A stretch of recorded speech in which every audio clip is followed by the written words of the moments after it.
Bismillahirrahmanirrahim. Assalamu alaikum. You are watching Spy News Networking. PTM rally has been reached in Multan in the leadership of Maryam Nawaz Sharif.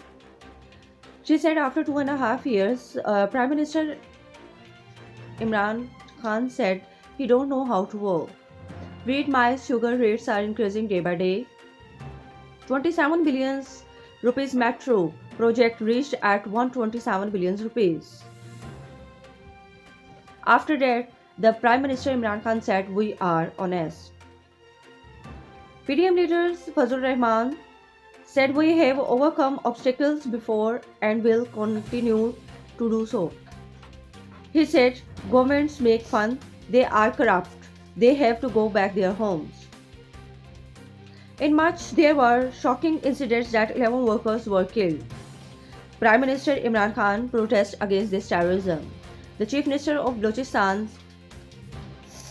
ordered to investigate this terrorism. 53 patients were died in 24 hours due to COVID-19. In Punjab, Multan, Lahore, Gujranwala has smart lockdowns due to pandemic situations of coronavirus. Maryam Aurangzeb said that 100 days are completing in prisons, but government cannot prove 100 paisas of corruption on Shehbaz Sharif. Firdaus Ashik Khan said that PDM turned out to overthrow the government. They have not any kind of agenda. Pakistan's demand to the recovery of Asia Andrabi to the United Nations.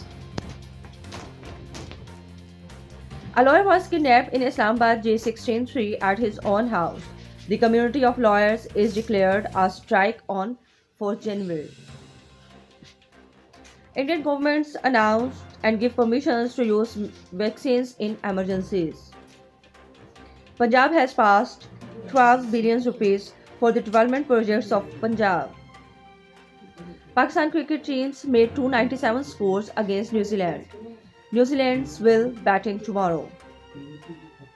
The rainy season has been starting in Punjab and Azad Kashmir.